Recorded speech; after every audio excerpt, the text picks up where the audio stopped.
Wat een Mario en dan voel het de zomer uit en hek het over het wetter van de Moon. Tussen van de Moon met tijd en tolle woorden voelen plakken in deze provincie 26 mm. En dan is het in één keer dien maar droegen waar. Ik had al eerder zijn, we krijgen onze eigen moezon de komende dagen. Wel joen, nog altijd een kans op een aantal buien, maar kans op tonger. Vannacht ik nog wel een paar buien, maar ik flinke opklarings. En dus zakt de temperatuur meer als de aanroende nacht. Ja, dan wordt het even wat koeler, maar echt koud wordt het natuurlijk net. En de wind uit zuidelijke richting naar het zuidwesten die is zwak of matig. Ja, en dan op naar morgen.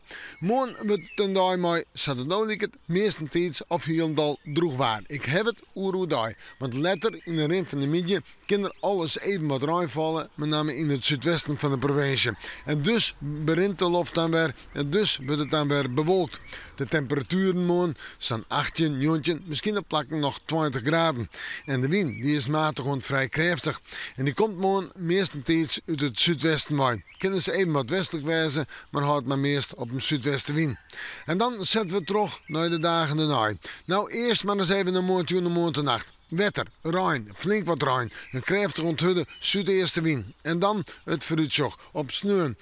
Eerst even een droge periode, letter rein en buien. En we hebben het door een stormig waartype, krijgt 8, misschien wel krijgt 9. En dus een semestorm. En dus een waarschuwing voor de wettersport, maar ik voor alle boetenorganisaties, steeds maar voor alles wat boeten georganiseerd wordt. De temperatuur 16 graden, sneeuw met tijden rein, een stevige wind, maar minder hut als sneeuw.